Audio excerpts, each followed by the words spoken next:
Welcome to today's webinar, and we have special guest William Collis who just joined us. Thanks for joining us.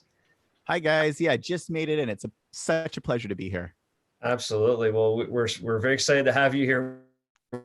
Thanks a lot for coming on. We also have today Tim Edmonds, who is Director of Programming with Helix Esports, as well as Erica Conklin, one of the founders of Helix Esports Academy, and myself, John St. Pierre, as well, founder with Helix Esports Academy. And just want to jump right in, William, and again, thank you very much for coming.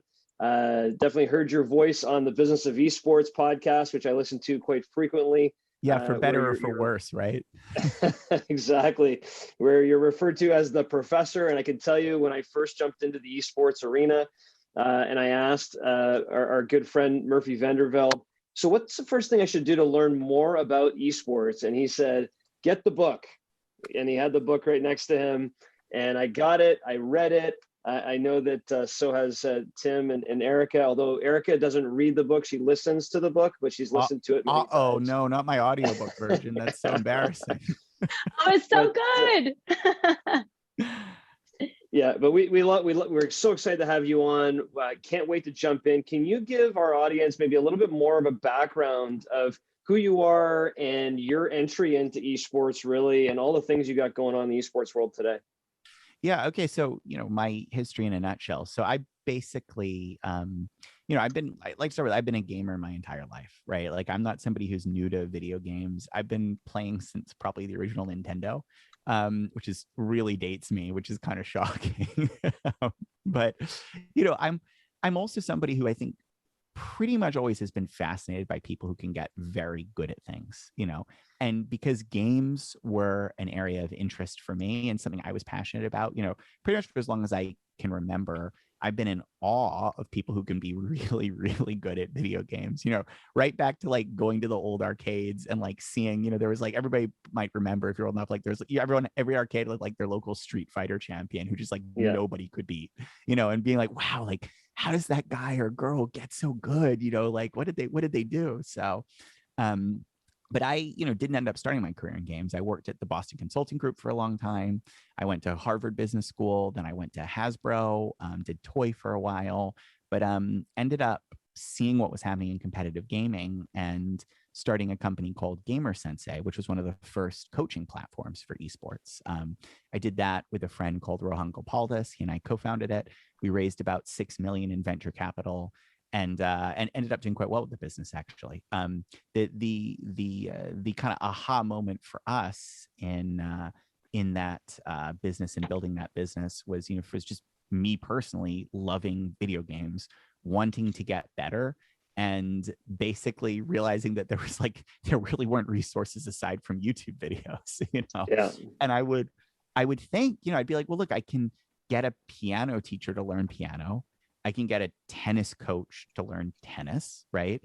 Even strange, like I can get somebody to teach me cooking. There are cooking classes you can go to. There's wine tasting class. Like, why can't I get a video game teacher? Like, what? You can get a teacher for everything else. Why not this? Yeah. So did that business, and then had enough success with it that I sort of had some flexibility in terms of what I was able to do next. And I ended up meeting the Vanderveldes, and the Helix, who are the folks behind Helix, and ended up starting a data analytics company for esports that is now part of the Helix group, and very, very excited by that. I think that's been a really fantastic and exciting business to have built as well. And that's sort of, again, focused on this question of talent, like what makes people, like basically what distinguishes pro players. How do you find that out in the data and in the numbers? And then, as you guys have alluded to, I've done some stuff outside of basically my 9-to-5 day job. In particular, I do a fair bit of research on esports. So I obviously wrote the Book of Esports, which, if people are listening to this, please go buy it. It's an awesome book. It's on Amazon. It's very well reviewed. It's not just me, so check it out. It's used by a lot of colleges and universities now as sort of a default text for the space, which I'm very, very proud of. I also have a podcast called The Business of Esports that I do with a close friend, Paul Dawalibi, who's an investor out of New York, and that's a great resource for kind of topical knowledge on the space. And then I do, as I said, I do research. I've published like research papers. So like I had one recently in the International Journal of Esports. I had another piece recently in Harvard Business Review. I gave a TED Talk recently. So, you can find me in various forms and media if you're, curious to get more of me. But, all that's to say, I try to be active in this space, both as somebody who appreciates the theory, but also who tries to build businesses. So. Absolutely. Well, thanks for that great review. And certainly, again, continue to follow all the stuff you put out there, because, certainly there's a lot of information to be learned about the business of esports and just the world of esports. It's so global in nature. And, this webinar, William, is really focused towards middle schools, high schools, parks and rec programs. They're all looking to really start providing esports communities and esports programs for youth. And there's certainly a lot of publicized events around, these $1 million purse prizes for professional events and the large attendances of those events. But really, this webinar is focused on the youth side of it. We're very curious as to where that may go in the future. And we know here in the state of New Hampshire, we're looking to help middle schools, high schools grow their own communities and programs. What would be your words of wisdom for educational institutions looking to get into esports for the first time? Yeah, great question. So my first word of wisdom, I would say, is it's hard, but don't give up. Or rather, I should say it can feel very hard, but don't give up. It doesn't actually have to be hard, but a lot of times I think when I talk to people who are looking at setting up programs, it feels like a struggle, right? And I think a lot of that is there's a lot of misconceptions in the space today about what esports are. Many people might still imagine competitive video games are for kids clustered around a Nintendo 64, playing, GoldenEye or something, right? Yeah. And it's very different. I think that's one piece of it. I think another challenge is, even if people understand what esports are, it's often not necessarily clear where it belongs in the existing academic infrastructure. Like, is it part of varsity sports? Well, like, that feels weird because that's about, lacrosse and going out, busing to, the local football field. And that's not quite a fit.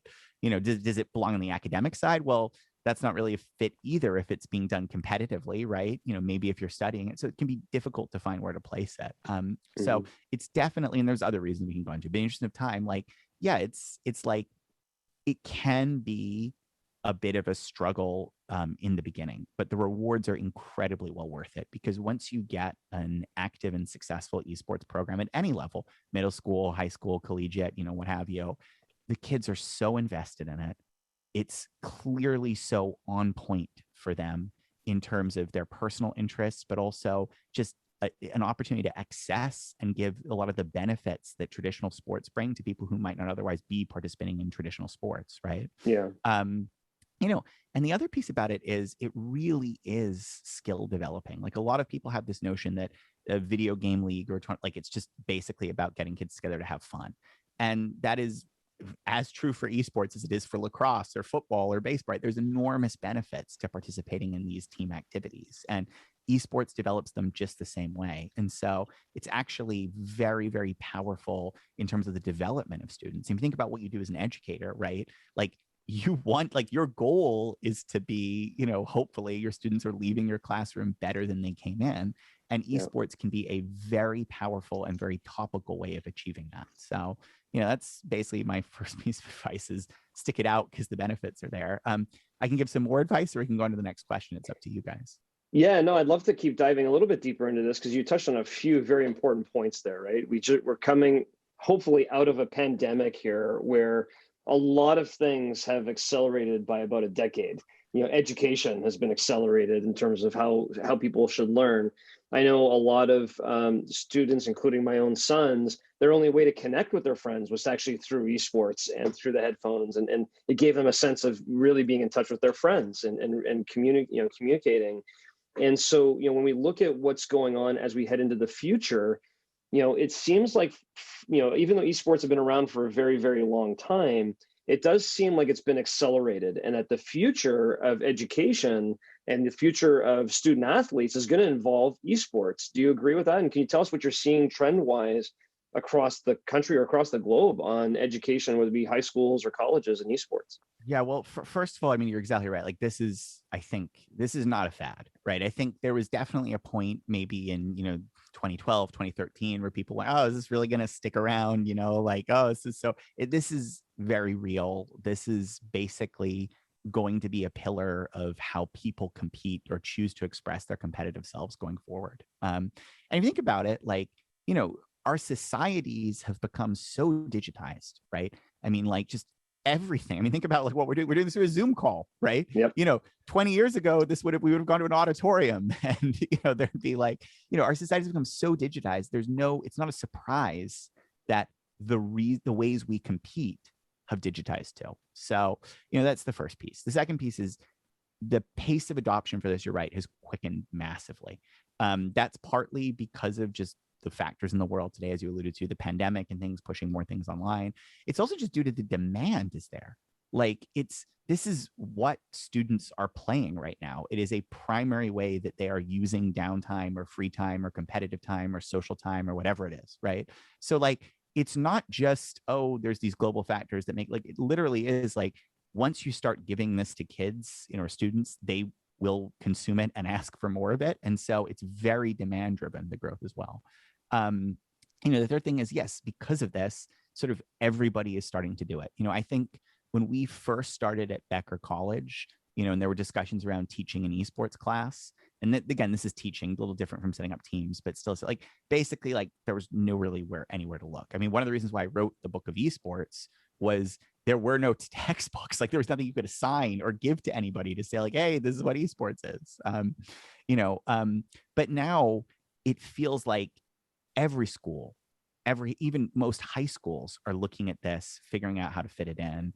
And what that means is, look, if now's the time, right? You don't want to be one of the schools that's coming to this on the tail end, when you're a late adopter, when other people have figured it out, when it's a disadvantage, when your students are unhappy because, 2 towns over has it, has had it for 3 years. Why don't we, now's the time to be doing it, because there's still a first mover advantage for schools that are coming in, but it's very quickly eroding because so many universities and high schools and middle schools just all across the spectrum are looking at factoring this in or building esports offerings for students.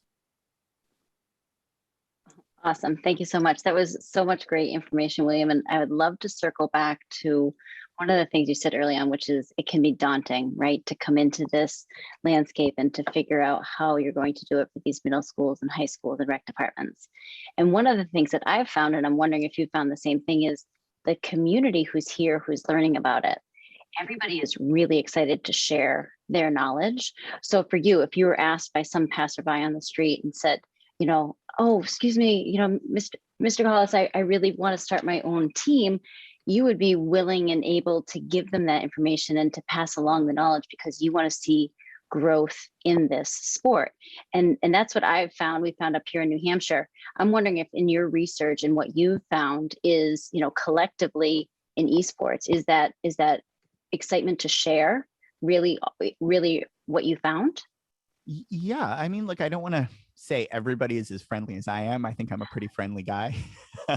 But no, the truth is we have a great community in esports. There are very real problems in esports today, around like equitable access to technology and, also, but in terms of how the people who have helped to create the space are extremely excited to share the space with others, like that is a very true thing. And I think programs would be amazed if they just reach out to really anyone who's engaged in esports, how friendly they will be in coming back and trying to share what they know, because the bottom line is, like, we all like games, like, and this is the sort of stuff I wish I'd had when I wanted this. Like, where was this when I was in middle school? Like, I would have been awesome. Why was I in chess club? Like, why was I wasting my time there? It would have been so much cooler, So like, we want this and we wish we'd had it and we want to help people get it. And then the other thing is, look, it's also a bit selfish too, because look, the more people that are into this, the more business opportunities there are for us, the more fans there are for the teams, and the more consumers there are for the products, so it really is a case right now where the rising tide floats all the boats. So people should feel pretty fearless about reaching out to folks in the industry because I think they'll be very surprised at the support they get back. Awesome.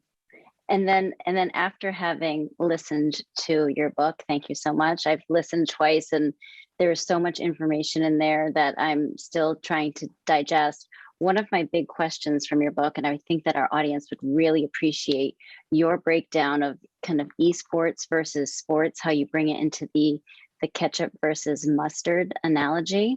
I was wondering if you could go through that for our listeners. Yeah. So, basically, I think I said earlier, let me start with the thing I said earlier. I think, esports and sports develop most, if not all, of the same skills, right? And the same principal benefits, right? Obviously, sports have a physical component that is, not as important in esports. The very high levels of play. Look, like it becomes about, like physical fitness correlates with mental fitness and reaction time and all of those things. And so, it actually is more important than you might think. But leaving aside the physicality piece, I believe esports has all the same benefits. And I think I said that earlier. That's really important. I want to underscore that. One of the questions that we do have about the space and sort of the thing you're asking is this ketchup or mustard element. I call this the ketchup or mustard question. And the question is pretty much this. It's, look, if you go shopping today at any supermarket and you're in the condiment aisle and you look to your left and there's ketchups, right? There's basically one type of ketchup. It's the Heinz 57 ketchup. And even the ketchups that are not the Heinz 57 ketchup are made to taste like Heinz 57 ketchup, because we basically we basically know what we want ketchup to taste like. There's a platonic ideal that ketchup is approaching. But if you look at the mustard aisle, which is literally like right next to the ketchup aisle, it's totally different. There's like a million different types of mustard. There's Grey Poupon, there's honey, there's Dijon, there's sweet, there's deli. Like, it's crazy. And we want different types of mustard on different occasions, right? Like, we can't agree on an ideal type of mustard like we can on an ideal type of ketchup, even though we have ketchup and mustard at the exact same types. Like, literally, I put both ketchup and mustard on my hamburger. So you might say, like, okay, why is this crazy person going on about ketchup and mustard? What does this have to do with esports? Well, it has to do with standardization, right? Because ketchups have settled around one particular flavor, mustards haven't, but they look a lot alike, right? Ketchup and mustards, a priori, you might say there's nothing different about mustard from ketchup. So if ketchup standardized, mustard should standardize too. Sports have largely standardized, right? If you look at stick and ball sports, it's baseball in North America, cricket for a lot of the other parts of the world, right? But like, regions have standardized around a specific rule set. And baseball is a great example because we even had different rules and the leagues merged together. Like, we still have I think it's the American and National Leagues that came together to make MLB. Same for football, same for basketball. Like, there's a couple sort of platonic ideals of sports that we've approached, right? Will games go down the same path? That's a really fundamental question right now, because it could be that esports are, again, catch-ups. So over time, there's a MOBA, which is a massive multiplayer online battle arena, right? There's just one type of MOBA that dominates the genre. There's one type of first-person shooter. There's one type of fighter. There's one type of collectible card game. We could live in that world. We also could live in a world where it's mustards. There's constant variety. There's churn. It's not necessary. One title might become popular for a while, but then wane off, right? And the mustard world isn't so good. The mustard world isn't so good because if you think of yourself, for example, as a player and you know you want to go pro, if you decide you're going to go to the NBA, you have a lot of things to worry about. One thing you don't have to worry about is if the NBA is going to be there when you're ready to go pro. Yeah. Right? If you pick an esport to go pro and devote yourself to the game, you might have a real fundamental risk that that game is just not popular by the time you're ready to go pro, that maybe the competitive scene just isn't as big, it's not as supported. And, if that happens, and that's just one example of how instability in the ecosystem can be very devastating for people who want to commit and build their lives around it. Now, the good news is esports is young. And if you look back in the history of sports, there was all this chaos, just like there's some chaos in esports right now. And by the way, for administrators, collegiate and high school and middle school administrators, like this is also another reason why it's really hard for you guys to set up programs, because esports isn't one thing. It's not a monolithic unit. There's many different games. They might change from season to season. It's hard. It requires a lot of knowledge. But there are a lot of forces starting to stabilize the industry, from the publishers really investing in competitive ecosystems around specific games, which goes a long way to create incentives and set up stability, to just, there seems to be natural trends. Like in the MOBA genre, it looks like League of Legends is just consistently consolidating that genre around itself as the market leader. Teams and businesses are taking certain actions. There's leagues getting built out, for example, to support and sustain specific games, which again is creating the treadmill and the incentive process to have those games stick around. But there is this fundamental question of ketchup or mustard, and it is a risk that hangs over our ecosystem today, because we want games to be stable, or at least the suite of games that are present to have predictability, so that people can invest for the long term in the ecosystem. Around specific titles. And I think that's where we're heading, but it's by no means a settled question. Awesome. Thank you. Thank you so much. And Tim, I know that you've worked with William a bunch in the past, and you've got his, what he's really great at and core competencies down. Any questions that you think our listeners would love to hear from William? William, I think one that I've been thinking of a little bit is back to this idea of community building. And I'm wondering if you have any thoughts as to like the similarities maybe between, because I know you've dealt with a pro team. I know you still deal with a pro team. I'm wondering if you think there are any similarities in terms of community building, or the importance of community building at the pro level, but also maybe the similarities that lie in there in building one in high school or middle school level. I think that community building is obviously very, very important. And I'm just wondering, do you see any similarities between at the highest level and at like the smaller, like maybe high school or college or even middle school levels? Yeah, I think it's almost more important at the middle school and the high school levels, because the incentives to participate around that stage are a lot more about community, right? Like when you're a pro player in the world championship and you might win $15 million, you have a ton of it, right? If you're a middle school team, right? What's keeping you on that team and showing? It's certainly not a 15 million. Like if your middle school has a $15 million prize for esports, please give me a call. We should talk. But it's more about, it's the school pride. Like maybe you're defeating the rival middle school down the road, right? It's the friendships you make on the team. It's the thrill of improving together and training together and feeling like you're part of something bigger, at your institution, right? I think community is sort of more important earlier on. And, the good news though, for, administrators thinking about this is you have communities already present. Like these players at your schools probably know who else is playing these games.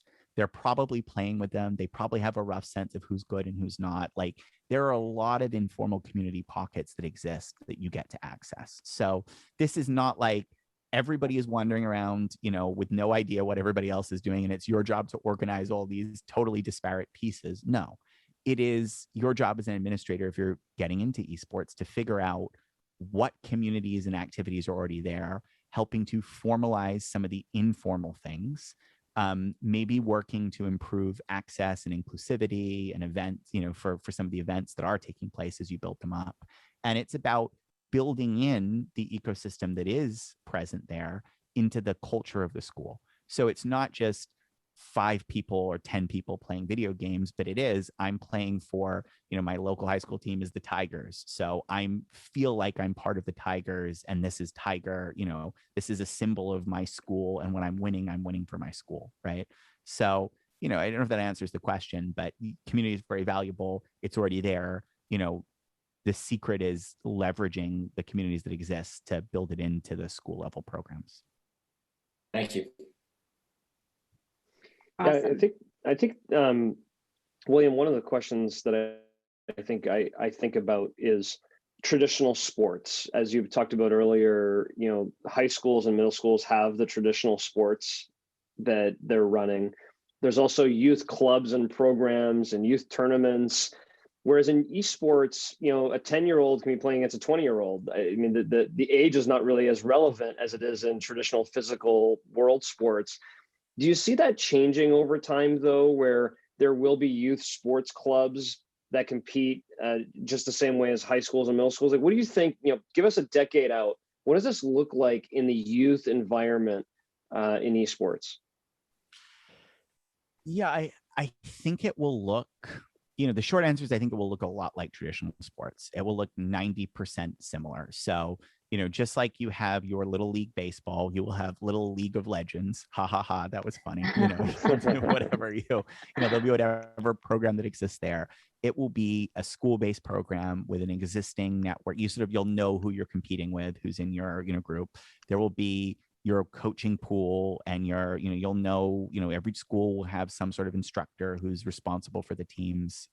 They'll have probably a respectable to high level of proficiency in the games, which might sound crazy that, you're talking about high schools hiring people who are good at video games, but that will happen if it matters. Just like it might have sounded crazy, 100 years ago, talking about high schools hiring people who are good at basketball. Like when you need the skill, it becomes valuable in the market.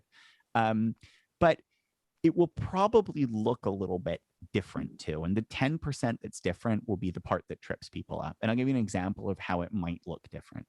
As you alluded to, sports are very tightly age gated, right? So it's like when you're in second grade, you're playing on the second grade team. When you're in third grade, you're playing in the third grade team. Well, would we really need to do that for esports? What happens if there's an incredible second grader? Should they be allowed to play with the fifth grader, right? So I imagine you'll see a much more merit-based system of qualification around schooling and less of a age-based method of qualification. There'll probably still be rules, right? Like you probably don't want kindergartners playing with fifth graders just because maybe communication wise, it's not a good fit, right? So there'll probably be divisions. It might be lower and upper school or something, we'll figure it out. But, it will, as I said, it will look a lot like traditional sports, but that last 10% will make it feel very different when it actually becomes, incarnate at the schools, right? You'll know that baseball is managed differently than League of Legends, even if it's essentially a tournament system against the local towns, just the same way your middle school baseball team is competing against local towns now, because these details at the end will really matter to the people who are involved. Yeah.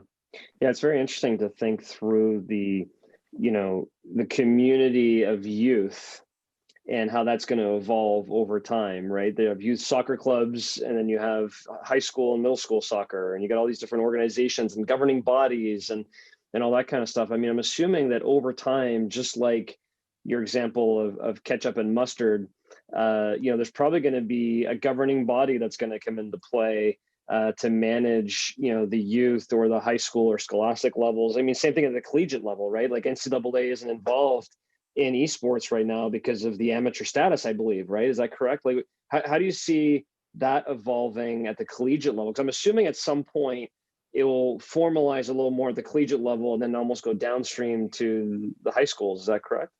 Yeah, I mean, it should. I hope it does, right? This goes to the ketchup and mustard question. The more standardization there is and the more formality and structure that's provided, the easier it is to end up in a catch-up world. So I would hope, and I do think things are going that way. I don't know which organization will do it. There's a lot of different organizations trying to standardize right now, each with their own merits, right? But let's assume it gets standardized. I think that will happen. And then naturally, this all cascades down from the top, right? So once there is a standard for colleges, then all high schoolers, a lot of high schoolers want to go to college. Then the question becomes, how does my high school program map to that collegiate standard? So you get standardization in high school, and it goes from there, right? The big thing I would say, though, is standardization is a little bit of, a mirage, only because we can't wait for standardization to happen to act, right? Like, it would be better if things were standardized today. The reality is it's not really standardized today. So we're going to have to go it without standardization, because, it could take, even waiting 3, 4, 5 more years for things to get settled is, 3, 4, 5 years of students who I think could really benefit from esports and esports access that miss out on that. So, I think the reality is, and this is part of what I said, it can be a struggle, but, this is where, for administrators who are looking to launch programs, like, it really does come down to, it's better to try to do it and sort of figure it out. And you can always revisit things, next year. Like, that's the beauty of esports, is in traditional sports, you probably don't have this much flexibility. In esports, you can try one approach one year and pivot to another approach the next year, and nobody holds it against you, right? You know what I mean? Like you couldn't, have one baseball league one year and then a completely different baseball structure the year after. People be like, what's going on? This isn't the baseball we've always known. You can do it in esports. So, take risks, right? It's better to have something that's imperfect and be building off of it next year than it is to wait for perfection. Just don't do that. That's a great point, William. I think it's a really good segue to where I was going to ask you next, is where should schools start? And I think the answer that you just gave is just start somewhere. There's got to be a pocket or a community within your school of passionate esports athletes where you could say, hey, let's get together and just get together and do something. And then you can always evolve and change. Would that be your recommendation? Yeah, just do it. Literally. Like there's no wrong way to start. Just start. I will say the only pitfall that can exist is people say esports event, come on down, right? That would be like me saying sporting event, come play sports. Like you're gonna have a bad time if a baseball player and a hockey player show up. They're like, well, what are we supposed to do here? So the maybe piece of advice I would have is, look, find the communities that do exist, but then pick one game or two games. Like just start. You're not, like you ultimately want to get to all the games that are played by your students, right? But in the beginning, I guarantee you will find that at your school, there are one or two games that just have a bigger user base, that have a more engaged community. Start there and be specific. So it's not esports club, it's League of Legends club, it's Valorant club, it's Hearthstone club, whatever it is, right? Be specific about the game that's being recruited for and being promoted, because that's a big secret. And don't try to force. The other thing sometimes you see people trying to force like people to cross over from one game to another. Like don't try to force students to play games. Like just imagine if you were a big fan of football, right? And somebody tried to convince you to play hockey. You'd be like, look, I love sports, but just because I like football doesn't mean I don't even know how to skate, right? So, don't try to encourage students to transition games. Naturally, as programs exist and get built up, they will make those choices. They'll see like, wow, it's a lot better if I'm playing Valorant because I have a chance to be on the team versus say Overwatch, where we're not doing a team this year. So, they'll make, but don't try to, move students across games. Just focus on the games that are already popular, build those well, and then see what comes from there.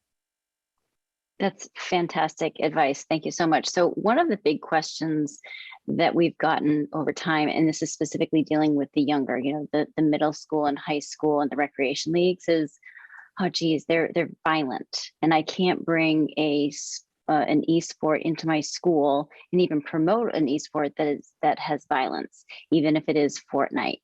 Do you have any suggestions on, advice that we can help give to the community on what esports they should be offering, or how they could talk to their administrators about the benefits of, say, Fortnite?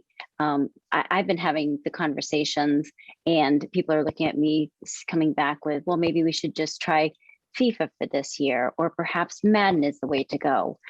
So any advice on that side where the kind of the violence comes into the esports games? Yeah, it's a really tricky question. And, ultimately the first thing I would say is you have to do what, the school administration and, the parents are comfortable with, right? There's a real limiter there. And you have to respect that, there is violence in these games. The shooter genre is about using a gun, right? It can be a cartoon gun, but it's definitely violence. So you definitely have to respect boundaries and listen very closely. That being said, the reality is, for many of these games, they're played by the demographic. Like it might be taking place outside of the school, but the kids are playing the game. So to some extent, you also shouldn't pretend that there's not access to these, like Fortnite is a great example, right? Like most kids are playing Fortnite. I understand not wanting to promote it in a school setting, but the kids are playing Fortnite. You can't sort of make Fortnite go away.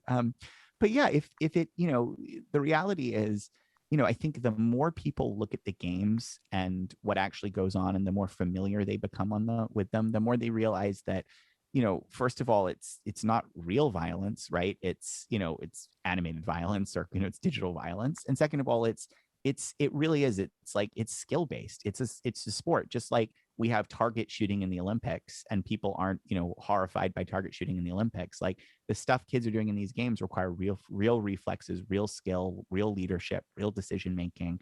And that makes some of these outward elements of the games feel, I think, leave less of a sour taste in your mouth. But if it's not something that administrations want to, be seen as endorsing, which I completely understand and is a very valid view to have, then the good news is there are lots of games that aren't violent, right? As you said, there's the sports games, there's titles like Rocket League, there's strategy games like Hearthstone or Magic Arena, right? There are lots of different titles that have rich competitive scenes that you can get behind as a school that don't have to necessarily have such overt violence in them.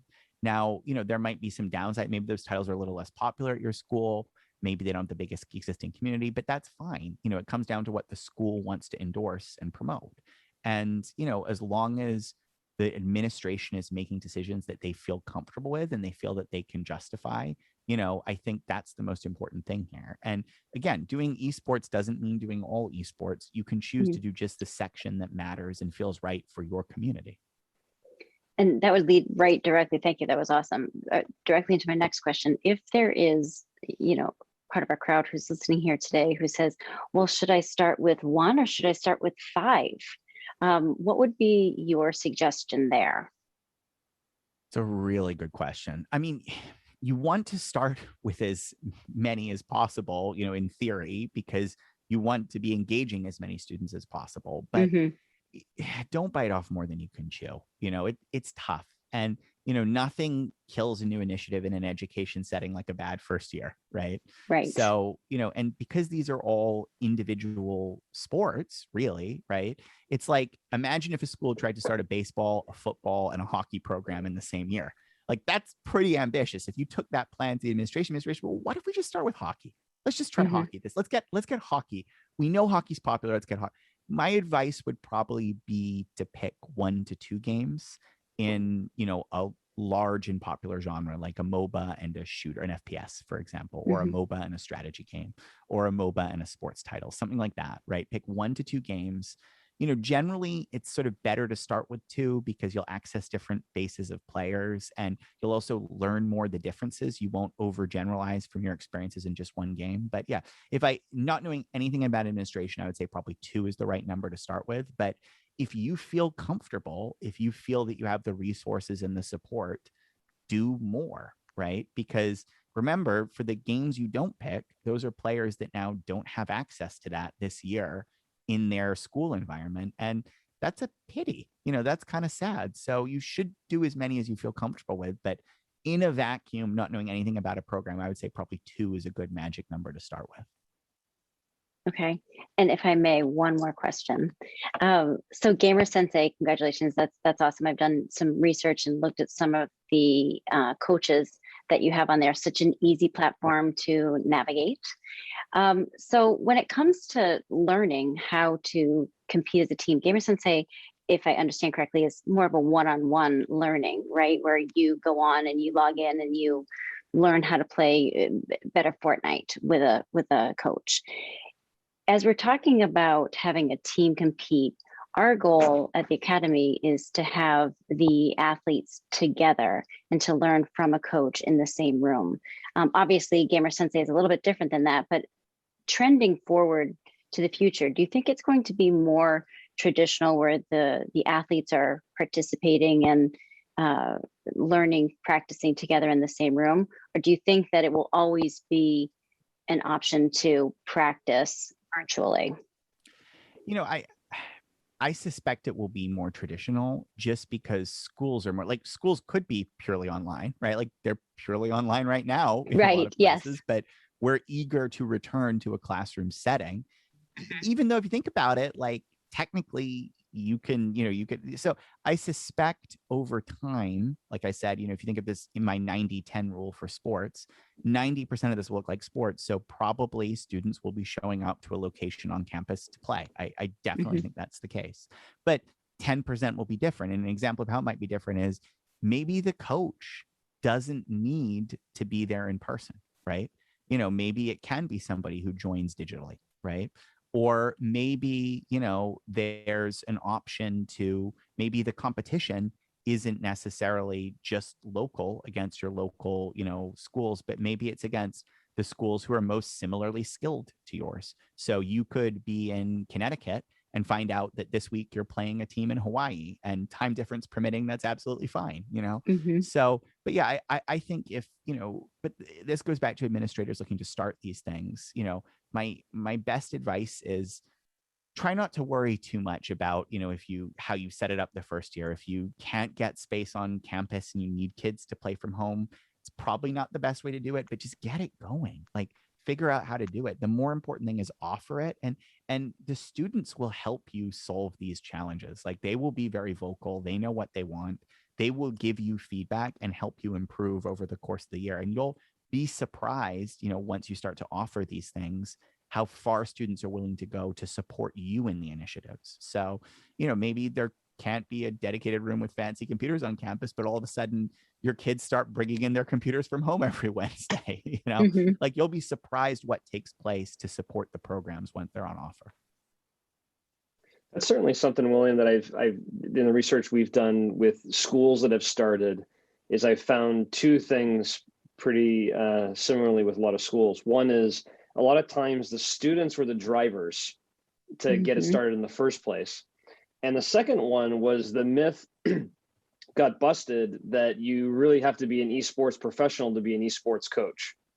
And as soon as administrators found out that I can help lead an esports club or an esports team without really being proficient in that game, I think it opened up a lot of eyebrows, where they can help coach the kids in the traditional sense without feeling like they have to be an expert at that particular game themselves. Do you share those thoughts? Yeah, I mean, it's tricky because, like, yes, basically, like, a lot of the learning and the value that a coach provides, particularly in a middle school or high school setting, is not necessarily about, direct improvement in the game, right? It's about, it can be as simple as making sure kids show up, right? Like, making sure they stay motivated, right? Being somebody to listen to and help them stay organized, right? So if you don't have direct knowledge about the games, that doesn't need to be a blocker for you to at least do something meaningful to help the students. That being said, I can't, it really helps, right? It really helps, right? Like, and over time, as your program matures, you're going to want to have access to people who really know about the games. But that also being said, the bar to really knowing about the games might not be as high as you might think. I guarantee you that if you play the games, they're fun, they're really enjoyable to learn. And you might be surprised in your administration. I bet a lot of the administrators are playing these games too. And if you say, hey, I'm looking at League of Legends, 2 or 3 faculty members, oh yeah, I play League of Legends, so the barriers to education on the faculty side or the administration side aren't as significant as they look. And even if you don't feel like you have an expertise, again, it goes back to, like I said, there's no perfect way to start. Just get going, and figure it out from there. Yeah.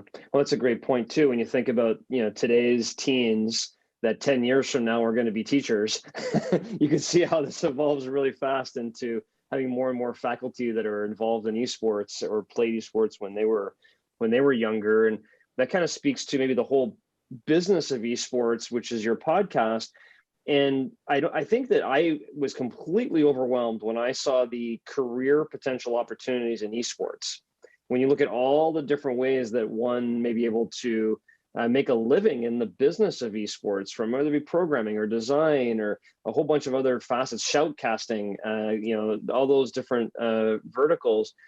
I mean, it seems to me that schools that are starting their own programs should not only be looking at creating a community for engagement of their students, but there's a lot of opportunities beyond high school. Yeah. Right. Can you tell us a little bit more about that, and what are those opportunities? I mean, there's obviously college scholarships that are now available, I believe. And well, I mean, let's go over, what they are today and what they might be. Right. So first of all, like, you can go pro, right? Like, let's get that out there, but let's also put that aside, because that's probably, just like it's very rare to, make it into the NFL from playing, middle school football, right? It's very rare that you would go pro from playing an esport. So it is exist. It's a very exciting outcome for people, but it's, kind of the cherry on top of the ecosystem. So we'll put that aside. A more realistic, but another outcome I'd probably suggest putting aside is, you can become a successful streamer. There are plenty of people who do extremely well making content around esports today. And I'm not talking, you can have a successful and fulfilling career here without, being one of the top streamers on Twitch and taking home $15 million a year. You could have a mid-sized stream and actually have a, very functional business that you're running yourself. But again, I'd put those aside as well, because I tend to think of the more direct feeders, which is education feeds into other education. And so, for me, the most exciting reason for this is, does it feed, if it's middle school or high school, does it feed into collegiate opportunities? And as you alluded, there's scholarships, which are pretty substantial. Can also help with just recruiting independent from, like money to offset tuition. It can be a thing that you are proud of when you are applying to schools, because it can speak highly of your ability to demonstrate diligence and perseverance and all sorts of. So there's real benefits, feeding into, the educational process, particularly the collegiate level. But there's also now academic programs that are being started around it. So, as I alluded to, Becker, has had, you can major in esports, right? So the experience in high school and middle school can actually be directly preparing you for classes that you may want to take and maybe a major that you may want to pursue in secondary. So it's almost, it's almost educational training. You can think of it that way. And then the last thing I would say is, as I said, the skills that are developed are really transferable. So just like lacrosse players, we might see that on a resume and view that as, a stand-in for all sorts of other positive traits about how good they are on a team or under pressure or how committed they are to an activity. Esports develops all those same traits. So even if there's no direct link between your high school and the local college or the college you want to go to, that doesn't mean that you've wasted your time by participating in esports. Quite the opposite. You may have built really important character traits that are going to prepare you to succeed at that college. So, but to be very, very clear, though, the world is changing so quickly. The opportunities at the collegiate level are expanding so fast. This is going to be very, very important to help feed kids into schools going forward. I really believe that. And so, I can say all the nice things about it, skills about, but like also this is going to be like baseball, football, soccer, get people into schools. This is going to do that too. You should be looking at it for that reason as well, because we're very quickly entering that world. Yeah, for sure. And it certainly is motivation for schools to start their own programs as well, because if you're a college esports scout, I've talked to a couple of coaches ourselves here in our market here in New Hampshire, and their big complaint is, I don't know where to go scout esports because a lot of schools don't have their programs yet. But once the high schools and middle schools start their programs, there'll be a place for me to go watch the events, see how the kids communicate, see the teamwork, physically see it. For a better scouting environment for those colleges. So another motivation there for the schools. Yeah, and how great is that as a thing to bring to your middle school or high school, right? Like, it's like, it's a real pull dynamic, right? I think probably the baseball coach is having a different problem. He's like, how do I get this? Like, what do I do? The scouts aren't showing up at our games. This is frustrating. Like, this is literally like, just do it and there'll be scouts there, So it really speaks to the value that, as I said earlier, if you do this now, it can be a big advantage to your school. If you wait to do it, and everybody else has this, and that's happening very, very quickly, you're going to have to do it anyway. And it's no longer going to be a point of uniqueness in the short term. It's just going to be a price to, be a functioning, successful school in the modern digital world. Yeah, that's great, William. We really appreciate your time here today. Certainly encourage everybody to go to Amazon, get the Book of Esports from William Collis. Highly recommended. Certainly is where I started when I wanted to learn about esports, and I thought it gave me a really good foundation of the industry. And I'm very happy to hear that it's being used as really the guiding textbook in colleges and schools for learning about the industry. So thank you very much for your time. Great information, and can't thank you enough. Thank you so much. An absolute pleasure. Great. Thank you, everybody. Thanks, Liam.